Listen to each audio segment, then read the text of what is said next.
यहाँ पे 1,3 बिसफॉस्फोग्लिसरेट के 2 मॉलिक्यूल्स फॉर्म होते हैं। ऐसा क्यों? क्योंकि जो डाइहाइड्रोक्सी एल्डिहाइड फॉस्फेट होता है ये भी इस पूरे पाथवे में अंदर जाता है, ठीक है। तो हम एक की जगह पे हम 2 की जगह पे हम सिर्फ 3-फॉस्फोग्लिसरैल्डिहाइड का ही शो करते हैं, इसलिए 2 मॉलिक्यूल्स आगे फॉर्मेशन होंगे। ओके, अब 1,3 बिसफॉस्फोग्लिसरेट जो होता है ये फर्दर कन्वर्ट होता है इंटू 3-फॉस्फोग्लिसरेट, ठीक है। इसके भी 2 मॉलिक्यूल्स बनेंगे जैसे हमने डिस्कस किया है। फिर 3-फॉस्फोग्लिसरेट से हमारे पास 2-फॉस्फोग्लिसरेट बनता है। यहाँ पे एंजाइम कौन सी यूज़ होती है? म्यूटेज। जहाँ पे भी कोई कंपाउंड में अगर एक ग्रुप लगा हुआ है, वो अपनी फर्स्ट पोजीशन को छोड़कर मान लो थर्ड पे जा रहा है या सेकंड पे जा रहा है, उस वहाँ पे जब भी हम ऐसी सिचुएशन दिखेगी वहाँ पे एंजाइम जो यूज़ होगी वो होगी म्यूटेज। क्लियर? 2-फॉस्फोग्लिसरेट कन्वर्ट होता है into phosphoenol pyruvate which is further and lastly converted into the pyruvate. ये हमारा लास्ट स्टेप हो जाता है, ठीक है। जो लास्ट स्टेप होता है वो इरिवर्सिबल होता है। तो हमारे पास इरिवर्सिबल स्टेप्स कौन कौन से हो गए? फर्स्ट था, थर्ड था एंड 10th स्टेप जो होता है वो इरिवर्सिबल होता है। ओके, तो हम यहाँ पे नोट कर लेंगे साइड में जो भी पिक्यूलियर चीज़ें हमें इस ग्लाइकोलाइसिस में देखने को मिलती हैं, दैट इज़ 1, 3 एंड 10, ये सारे इरिवर्सिबल स्टेप्स होते हैं, ठीक है। एटीपी कहाँ कहाँ पे कंज्यूम हुई है अगर ये हम लिखें तो सबसे पहले फर्स्ट स्टेप में कंज्यूम हुई, थर्ड स्टेप में एक एटीपी मॉलिक्यूल यूज़ होता है, ठीक है। अभी हम प्रोडक्शन के बारे में भी देखेंगे। बाकी सारे स्टेप्स हमारे पास इनको छोड़ के फर्स्ट, थर्ड एंड 10th को वो रिवर्सिबल होते हैं, ठीक है। क्या होते हैं? रिवर्सिबल होते हैं।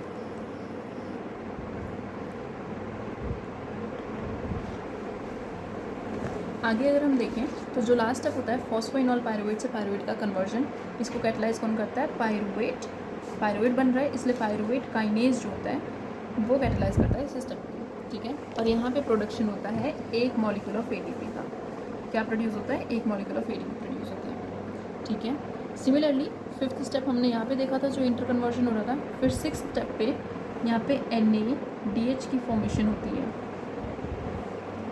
NAD+ से, ओके। और इसके जस्ट नेक्स्ट स्टेप में क्या होता है? 7th स्टेप में एक और मॉलिक्यूल ऑफ एटीपी फॉर्म होता है, ठीक है।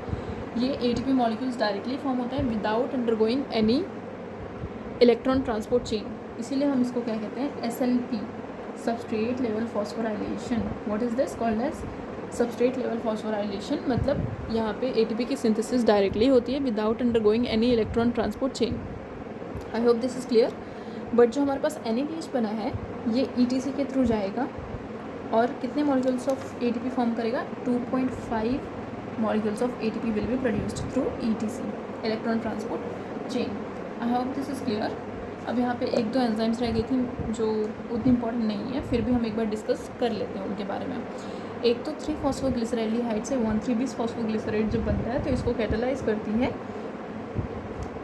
3-फॉस्फोग्लिसरैल्डिहाइड डिहाइड्रोजनेज एंजाइम, ठीक है।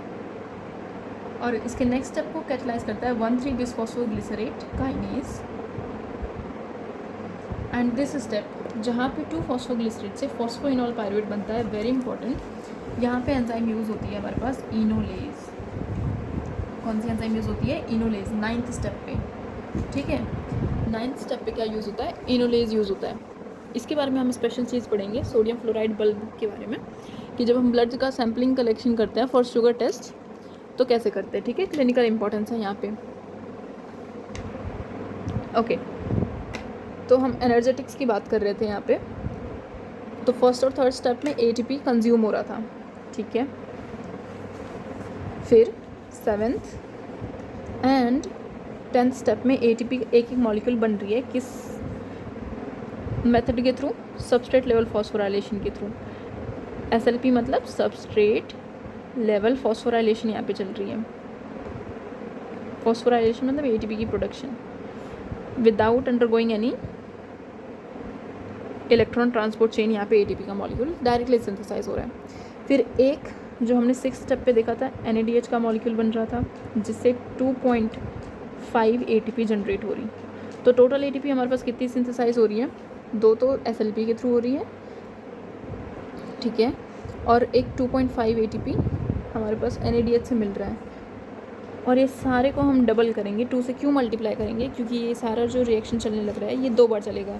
ये 3 PgAl कर रहा है, उसके साथ साथ DHAP भी सेम प्रोसीजर करेगा, इसलिए हम इसको 2 से मल्टीप्लाई करते हैं। तो हमारे पास आंसर क्या आ जाता है, 2 ATP 2 से मल्टीप्लाई करेंगे और 2.5 ATP को भी 2 से मल्टीप्लाई करेंगे, विच विल गिव अस, यहाँ पे 4 बन जाएगा, यहाँ पे 5 बन जाएगा। टोटल 9 ATP प्रोड्यूस हो रही है, ठीक है।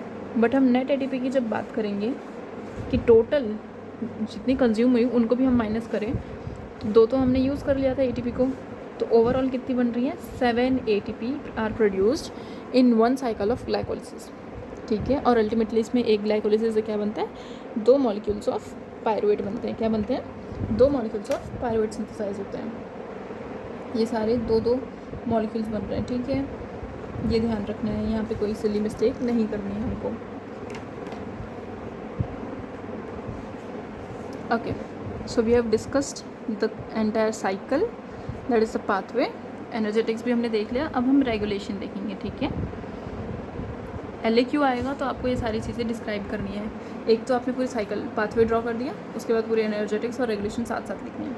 तो रेगुलेशन यहाँ पे 3 स्टेप्स पे होता है, मतलब 3 एंजाइम्स यहाँ पे कंट्रोल कर रही होती हैं जिनको हमें रेगुलेट करना है। एक तो हेक्सोकाइनेज या ग्लूकोकाइनेज, फर्स्ट स्टेप में जो यूज़ हो रहा था ग्लूकोज 6 फॉस्फेट बनाने के लिए। दूसरा फॉस्फोफ्रक्टोकाइनेज, थर्ड स्टेप पे रेड डिटरमाइनिंग स्टेप पे जो यूज़ हो रहा था फ्रक्टोज 6 फॉस्फेट से फ्रक्टोज 1,6 बिसफॉस्फेट बनाने के लिए, ठीक है। और तीसरा और लास्ट जो यूज़ हो रहा था दैट वाज पायरुवेट काइनेज, है ना, पायरुवेट काइनेज, उसका भी हमें रेगुलेशन देखना है। ओके, बेसिकली हम किससे किससे देखेंगे, एक तो इंसुलिन और एक ग्लूकागॉन से। इंसुलिन हमारे बॉडी में क्या करता है, I hope you guys must be knowing. Insulin क्या करता है, ग्लूकोज को कम करने की कोशिश करता है। तो ग्लाइकोलिसिस को क्या करेगा, वो फेवर करेगा कि ग्लूकोज टूट जाए, किसी न किसी चीज़ में कन्वर्ट हो जाए, ग्लूकोज हमारे बॉडी में ना रहे। तो ग्लूकोज को कम करना चाहेगा हमारे पास इंसुलिन, तो इंसुलिन हर एक स्टेप को एक्टिवेट करेगा, किसी को इनिबिट नहीं करेगा, ठीक है।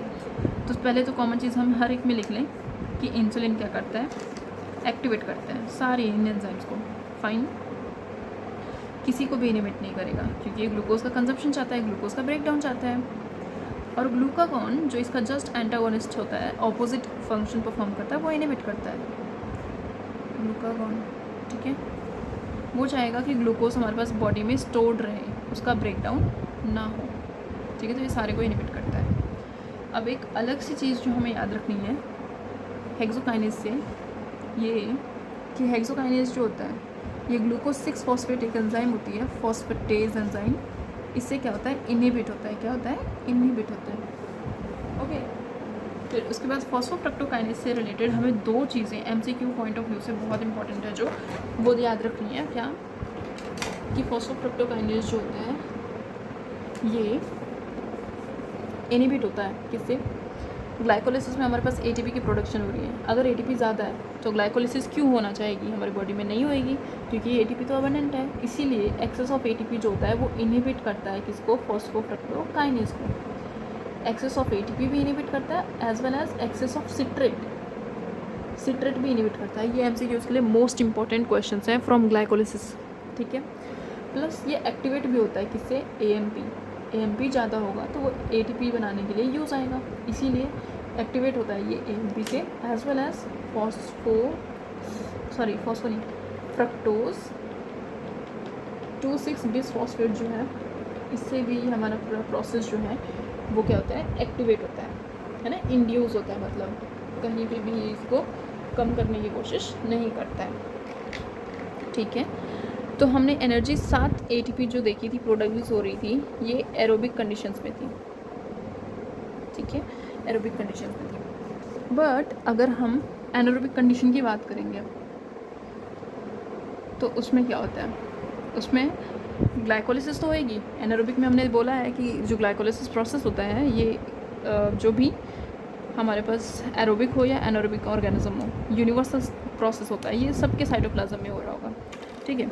तो यहाँ पे भी ATP की प्रोडक्शन तो होएगी बट थोड़ी कम होगी, जितनी एरोबिक में होती है उतनी प्रोड्यूस नहीं होगी इसमें, ठीक है। अब देखते हैं हम कैसे, मैं यहाँ पे साइड में आपको बताती हूँ एनारोबिक ऑर्गेनिजम्स में क्या अलग मैकेनिज्म चल रही होती है, ठीक है। हमने देखा था कि हमारे पास 6th स्टेप जो था, जहाँ पे 3 फॉस्फोग्लिसरैल्डिहाइड जो था वो